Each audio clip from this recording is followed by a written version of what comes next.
Who comes first between your parents and your spouse?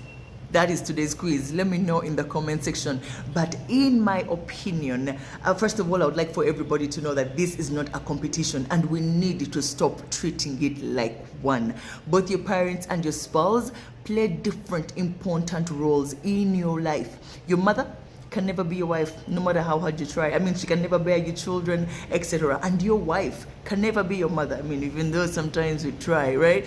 But in Islam, it's a matter of justice, empathy, and kindness. It's situational based. If there is a disagreement, whoever is right is who you stand by, okay? Your parents are human beings who are flawed, not angels. You need to stop treating them like Bodhe they can never go wrong. So you can't say nothing about my mom. You can't say nothing about my siblings. Who told you? If your mom or dad is wrong, or your siblings, then you will respectfully call them out, set boundaries, and defend your partner.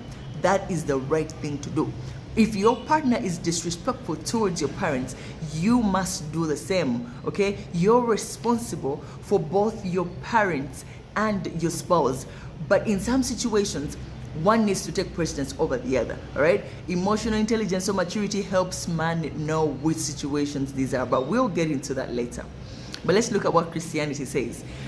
I've been told that it's written in Genesis, in the Bible, that your spouse comes first before your parents. I mean, you left your parents to join your partner, so your partner comes first. But anyway, we have all had the stories, okay? Moms making decisions for their sons, for their daughters, men prioritizing their parents at the expense of their wives' happiness and mental health. It is not fair.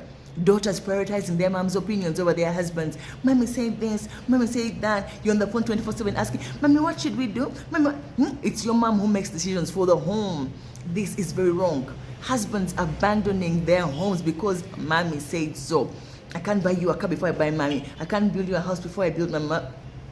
Our previous Q&A is a perfect case in point. Let's go look at it. By the way, I have come to understand that whenever there is friction between a wife and a mother-in-law, you will find a son who is not speaking up to either the wife or the mother. And the reverse is true. Brothers, there can only be one woman in the house. You've got to choose. Ladies, there can only be one man in the house. Okay, you have to tread carefully. Yes, we don't want to undermine the role our parents play here, but you are so focused on fighting for the attachments you already have with your parents that you ignore to work on forming healthy attachments with your partners.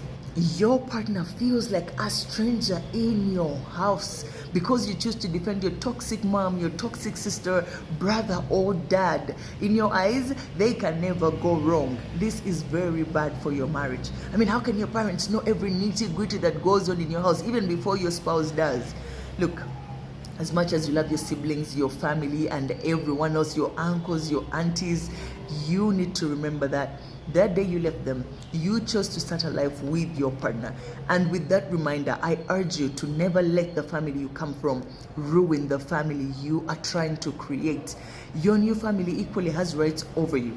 And they became your biggest responsibility the day you got married, the day you took them over, the day you entered that home.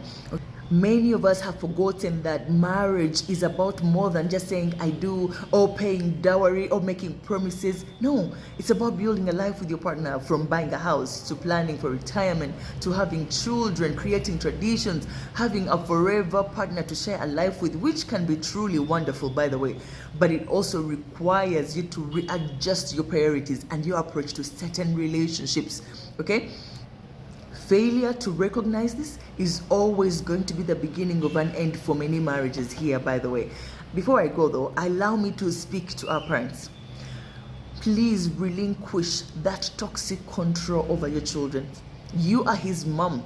You'll never be his wife, okay? How do you claim to love your child and then put them in a situation where they have to choose between you and their wife or between you and the husband? How do you wish your child well, claim to wish your child well, while being part of the reason why their partner is unhappy, while the kids are unhappy? I understand this is a very hard concept for some parents to understand, but the day your daughter or son gets married, they're starting a new family of their own, and you need to give them a chance too. Okay? And this family that they're choosing to create deserves and requires their time, their respect, their attention, their affection, their protection, and love. Now, a good parent knows this. A good parent encourages their child to have a good relationship with their spouse. And another reminder for our parents, when a woman gets married to your son or a man marries your daughter, they are not married to your entire family. This toxic entitlement needs to go, okay? Anyway, brothers, sisters, if you don't set boundaries with the family you come from, they will destroy your marriage. I need to emphasize this. If you love that man, if you love that woman, then protect them with your life. Protect them from your mom, protect them from your dad, protect them from your siblings, your aunties, your singers, your uncles, okay? You tell your family where you come from. I love my partner. We are a package deal now, okay? Where she goes, I go. Where he goes, I go. Now, he or she comes with me. If you can't find it in your heart to treat them with respect or love, then you have to understand I'm all grown up now, and I'll have to make decisions that benefit me and my family. Look, for anyone struggling with this dynamic, if you're stuck in the middle of choosing between your parents or your partner, I need you to remember this. Balance, boundaries, justice, and emotional intelligence are key in handling this. A little bit about emotional intelligence. I wish everyone could learn this before they get married, because it could save us so many broken marriages, right? Emotional intelligence plays a crucial role in how one navigates this delicate balance between honoring parents and building loyalty with your spouse. If one has emotional intelligence, it means they are self-aware. That's number one, okay? It will help you notice your own emotions. Am I choosing my mom because I'm guilty, out of fear, or is it out of love? You see, this kind of awareness prevents blind loyalty to one side at the expense of the other. Number two, emotional intelligence allows you to understand both perspectives, okay? Your mother's desire to not feel replaced and your wife's need to feel secure and prioritized. That's empathy. Emotional intelligence will teach you this. Number three, emotional regulation. Okay, this is the biggest thing emotional intelligence will teach you. Instead of reacting defensively when pulled between the two, emotional maturity, emotional intelligence will help you respond calmly without disrespecting either party. You will understand where your mother is coming from. You will understand where your wife is coming from. You will understand where your husband is coming from, or your dad or your sibling, and you will be able to handle that situation with maturity.